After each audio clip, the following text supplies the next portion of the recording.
നന്ദേട്ടാ, നമസ്തേ, സ്വാഗതം പുത്തൻ പുലരിയിലേക്ക്. ഞാൻ പ്രദീപ് പിള്ള, എനിക്കൊപ്പം രോഹിണി മഹേഷ് ഉണ്ട്.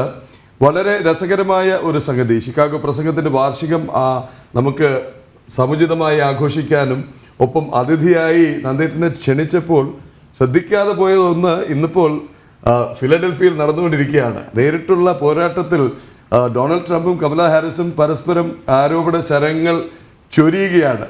അവിടെ ആര് ഭരിക്കും എന്നത് തീരുമാനിക്കാൻ.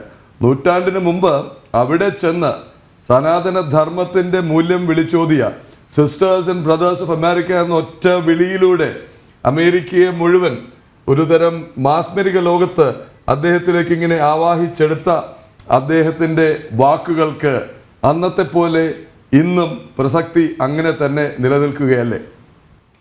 എല്ലാ ജനപ്രേക്ഷകർക്കും ഇന്നത്തെ ഈ സുന്ദരമായ പ്രഭാതത്തിൽ ഷിക്കാഗോയിൽ നടന്ന അത്യുജ്വലമായ സ്വാമി വിവേകാനന്ദൻ്റെ ആ ഐതിഹാസികമായ പ്രസംഗത്തിൻ്റെ 131 വാർഷികം ആഘോഷിക്കുന്ന ഈ അവസരത്തിൽ നിങ്ങളെല്ലാം അഭിസംബോധന ചെയ്യാൻ കഴിഞ്ഞതിൽ എനിക്ക് അങ്ങേയറ്റം സന്തോഷമുണ്ട്.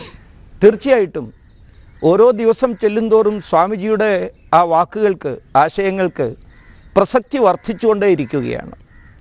അന്നത്തെ ആ സാഹചര്യം പരിശോധിച്ചാൽ നമുക്കറിയാം, ഭാരതം കൊളോണിയൽ വാഴ്ചയ്ക്ക് കീഴെ ഞെരിഞ്ഞമർന്ന് കഴിഞ്ഞിരുന്ന സമയം.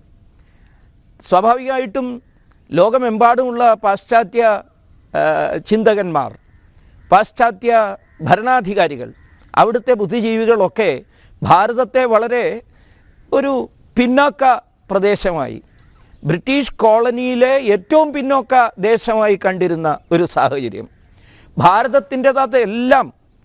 ഭാരതത്തിൻ്റേത് എന്ന് പറയുന്ന എല്ലാറ്റിനെയും അവജ്ഞയോടെ കണ്ടിരുന്ന ഒരു അവസ്ഥ. അതുകൊണ്ട് തന്നെ വൻതോതിൽ പാശ്ചാത്യ മതത്തിലേക്ക്, അബ്രഹാമിക് മതങ്ങളിലേക്ക് ഭാരതീയർ മതം മാറിപ്പോകുന്ന ഒരു സാഹചര്യം. അത്തരമൊരു അവസ്ഥയിൽ സിംഹത്തിൻ്റെ മടയിൽ ചെന്ന് സിംഹത്തെ വെല്ലുവിളിച്ചു എന്നതാണ് സ്വാമി വിവേകാനന്ദൻ എന്ന ആ മഹാവിഭൂതിയുടെ, ആ യുവ യോഗിയുടെ മഹത്വം. അത് അദ്ദേഹം അവിടെ ചെയ്തു. അത് കൂടുതൽ പ്രസക്തമായി അദ്ദേഹത്തിൻ്റെ ഓരോ ആശയവും രാഷ്ട്രത്തിൻ്റെ മഹത്വം, ഈ സംസ്കാരത്തിൻ്റെ മഹത്വം, മതങ്ങളുടെ മാതാവായ ഹിന്ദു മതത്തിൻ്റെ മഹത്വം, അത് ഒട്ടും തന്നെ അർത്ഥശങ്കയ്ക്കിടയില്ലാത്ത വണ്ണമാണ് സ്വാമി വിവേകാനന്ദൻ അവിടെ അവതരിപ്പിച്ചത്. അതുകൊണ്ട് തന്നെ താങ്കൾ ചോദിച്ചതുപോലെ ഓരോ ദിവസം കഴിയും തോറും ഇന്നത്തെ വർത്തമാന സാഹചര്യത്തിൽ ആഗോള തലത്തിലെ രാഷ്ട്രീയ സാമൂഹ്യ അവസ്ഥയിൽ പരിശോധിച്ചാൽ ഹിന്ദുധർമ്മത്തിൻ്റെ, ഹിന്ദു സംസ്കാരത്തിൻ്റെ, ഹിന്ദു രാഷ്ട്രത്തിൻ്റെ മഹത്തായ ഒരു സ്വാധീന വർധനവിൻ്റെ ഒരവസരമാണ് ഇത്.